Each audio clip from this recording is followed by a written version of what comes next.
tu biji, pirms viņi tev pateica to, kas tu esi. Šajā stāstā es daudz izmantošu vārdu sistēma, jo tieši sistēma ir tā, kas mūs attālina no apzinātības. Taču kas tieši ir domāts zem šī vārda, to jau katrs pats noteiks, balstoties uz savām domām, sajūtām un pieredzi. Jā, mēs visu savu dzīvi esam pakļauti konkrētai sistēmai, kurā jau viss ir izdomāts, viss tiek iemācīts, visas atbildes jau principā ir gatavas. Kas ir labi, kas slikti, ko var teikt, ko nevar, ko vajadzētu ēst un ko labāk tomēr nē, ko var jautāt un ko tomēr labāk paklusēt. Un, protams, kad slimojam, tad arī tur viss jau ir izdomāts, nosakot diagnozes kodu un sākot ārstēšanu pēc vienotas, vispār pieņemtas schēmas.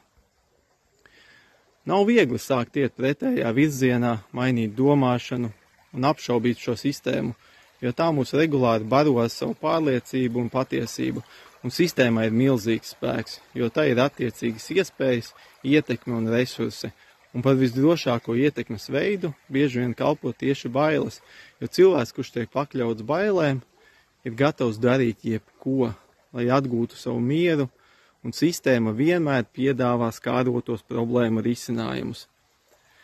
Taču šī sistēma pakāpeniski brūk, un šajā digitālajā laikmetā, kad ir pieejama tik daudz informācija, cilvēki aizvien vairāk sāk mosties un apzināties to, kaut kas te tomēr nav kārtībā.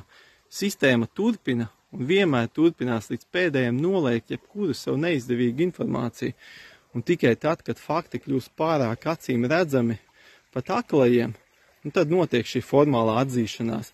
Taču atzīšanās notiek sistēmai izdevīgā gultnē, tā ka pat grūti pamanīt šādu atzīšanos.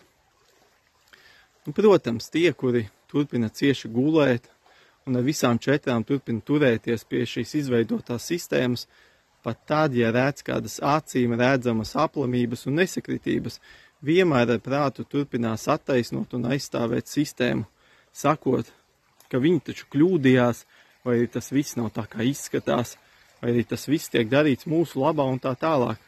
Tas viss ir saprotams, jo prāts visu savu mūžu ir audzis šajā sistēmā. Līdz ar to tas nekad negribēs atzīt to, ka tik ilgi ir ticis mānīts un apmuļķots. Vienalga, cik pārliecinoši fakti un pierādījumi tiks likti pretī, prāts vienkārši nespēs pieņemt nevienu citu patiesību. Daudz vieglāk ir turpināt dzīvot šajā nosacīti drošajā ilūzijā, kur viss ir šķietami sakārtots un zināms. Taču uzreiz var pateikt, ka nekādu kļūdu tur nav, tur neviens nekļūdās, tur viss notiek tieši tā, kā tiek plānots, un viss darbojas kā Šveices pulksteņa mehānisms.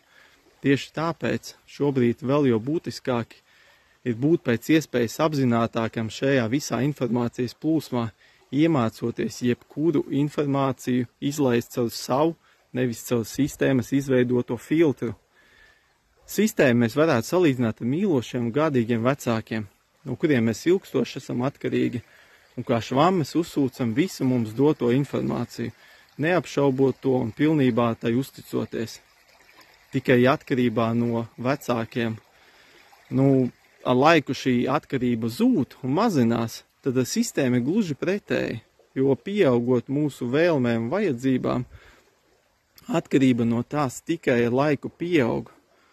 Un vēl viena būtiska lieta, par ko varētu aizdomāties. Ja vecāki, tā ir beznosacījuma mīlestība, un viņi ir gatavi dot mums visu labāko, tad kā ir ar sistēmu? Ko mīl sistēma? Bet es reiz atzīmēšu, ka es neesmu kategoriski par vai pret kaut ko, piemēram, pret farmāciju vai pret konvenciālo medicīnu vai pret jebkuru citu nozari, jo visur ir gan savi plusi, gan mīnusi. Taču problēma ir tajā, ka sistēma darbojas pēc konkrēta un skaidri izstrādāta algoritma. Un jautājums ir par to, kam un kad tas ir izdevīgi, un kā labā tas viss darbojas, un kāds ir patiesais mērķis. Un ja, piemēram, kāds ārsts negrib zaudēt savu darbu, tad viņam pilnībā jāpakļaujas šiem standartiem, pat tad, ja viņš kaut kam kategoriski nepiekrīt. Taču, kā es parasti saku, tad patiesība vienmēr būs kaut kur pa vidu, un katram tā vienmēr būs sava un atkarīga no viņas situācijas un gūtās pieredzes. Es gribu pateikt to, ka es esmu par to, ka cilvēks ir spējīgs izdarīt apzinātas izvēles. Tas ir izvēles, kuras ir patiesi viņa un nav balstītas uz kādām bailēm vai uz kādiem sabiedrībā populāriem viedokļiem. Izvēles, kuras nav uzspiestas vai arī pasniegtas kā vienīgā patiesība no kāda ietekmīga avota. Taču, lai cilvēks varētu izdarīt apzinātas izvēles, pirmkārt, jāsāk apzināties to, kas viņš patiesībā ir un kā darbojas šī sistēma. Otrkārt, jāiepazīst savs ķermenis, kā tas darbojas un kas tam ir nepieciešams, lai tas būtu vesels. Un ne tikai fiziskais ķermenis, taču arī enerģētiskie un garīgie.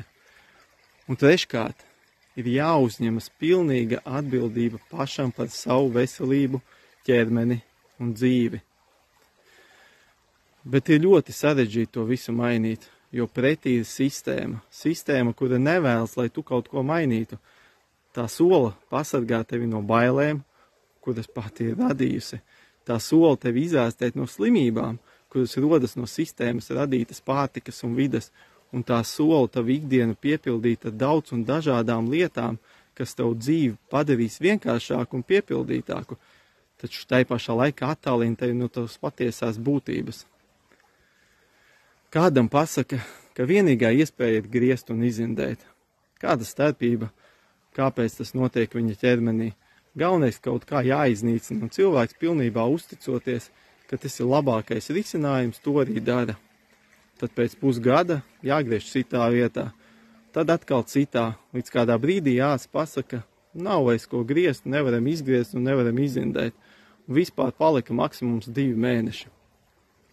Savukārt kā cits tajā pašā laikā pretēji ārstu ieteikumiem, jau pašā sākumā izdara izvēli neko negriezt un neindēt, taču meklē slimības patiesos cēloņus, lai saprastu, kāpēc tas viss notiek viņa ķermenī, apzinās to un mainot savu dzīvi pakāpeniski novērst šos cēloņus.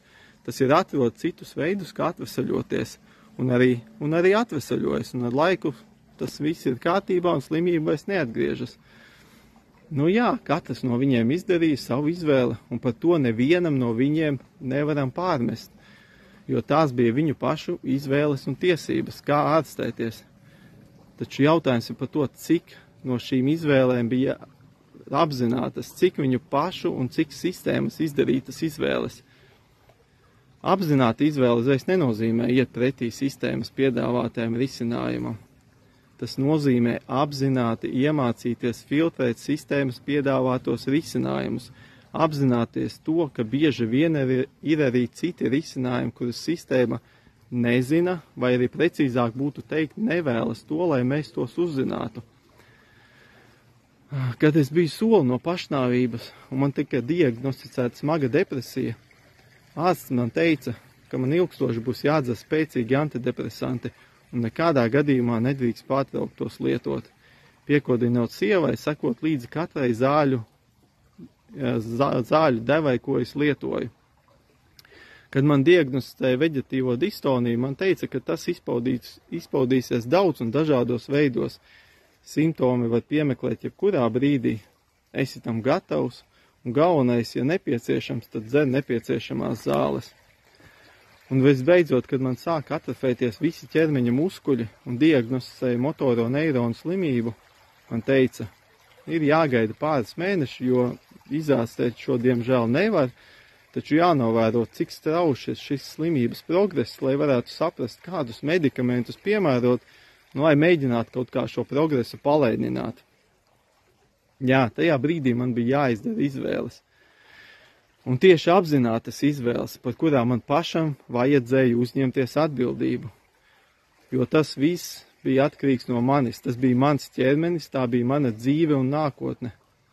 Es apbraucu pusi pasaules, lai meklētu slimības cēloņus, kā arī lai saprastu un apzinātos to, kas ir jāmaina. Daļu no šiem cēloņiem es noskaidroju tepat Latvijā, daļu okeāna otrajā krastā.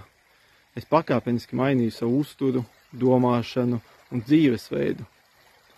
Taču pārsteidzošākais sākās tad, kad es pakāpeniski sāku apzināties to, kas es patiesībā esmu. kad es sāku atgriezties pats pie sevis, pie savas patiesās būtības, kad es apzinājos to, ka svarīgākās atbildes jau bija manī. Tajā brīdī es beidzot biju brīvs, brīvs no bailēm, no neziņas un no milzīgās piesaistes sistēmai, jo es beidzot sapratu un redzēju to, ka tik daudz, kas ir atkarīgs tieši no manis. Jau vairāk kā pusgadu es strādāju ar cilvēkiem kā kočs, mentors un treneris. Un kā jau es paredzēju, tad lielākā daļa no tiem, kuri piesakās uz šīm sesijām, nāk tieši ar jautājumiem, kuri ir par un ap saistīti ar veselību. Pārsvarā sesijas notiek online vidē, taču ir bijušas arī klātienes sesijas, piemēram, pastaiga pa šādu mežu vai arī kādā parkā. Neatkarīgi no tā, kur un kā notiek šīs sesija, mērķis vienmēr ir viens – tuvināt cilvēku pašam sev, paplašināt viņa apziņu un ļaut noticēt tam, ka viņš ir tas, kurš rada savu realitāti, un ka nevis ārsti un zāles padarīs viņu veselīgāku un mainīs viņa dzīvi, taču tikai viņa rīcības un izvēles. Jā, šīs sesijas ne tuvu nav kā klasisks coachings, taču coachinga metodas man palīdz strukturēt šīs sarunas, lai tās būtu pēc iespējas efektīvākas. Cilvēki nenāk pie manis, lai ārstētos. Cilvēki nāk, lai uzzinātu par kādām konkrētām lietām vai praksēm, par to, ko un kā es mainīju savā uzturā, domāšanā un dzīvesveidā, par visu to, kas man palīdzēja šajā atvesaļošanās un transformācijas ceļā, un iespējams kaut kas no tā varētu palīdzēt arī viņiem. Taču pēc vairākām novadītām sesijām esmu sapratis to, ka tikai dalīties ar savu pieredzi ir par maz, un daudz kas ir atkarīgs no tā, cik daudz cilvēks ir gatavs stāties pretī šai sistēmai, darīt kaut ko pilnīgi pretēju, cik daudz atvērts jaunai un netik populārai informācijai, cik daudz viņš ir gatavs mainīties un cik daudz spējīgs uzņemties atbildību pats par savu dzīvi un izvēlēm. Protams, kamēr mēs atrodamies šajā fiziskajā un materiālajā pasaulē, mēs visi esam daļa no šīs sistēmas un cieši saistīti ar to. Taču stāsts ir par to, cik apzināti esam attiecībā pret šo sistēmu. Patiesa brīva sākas mūsu prātā un apziņā. Tāpēc izslēdz televizoru un ieslēdz savu prātu un sirdi un padari savas izvēles pēc iespējas apzinātākas. Ja šī informācija ar tevi rezonē, un ja vēlies atbalstu šajā sevis izzināšanas ceļā, tad piesakies uz apzinātības un veselības sarunu. Un, protams, es būšu ļoti pateicīgs, ja to šo video padalīsies tālāk, jo iespējams kāds cits ir iestrēdzis šajā bezgalīgajā baiļu un stresa neziņas ritenī.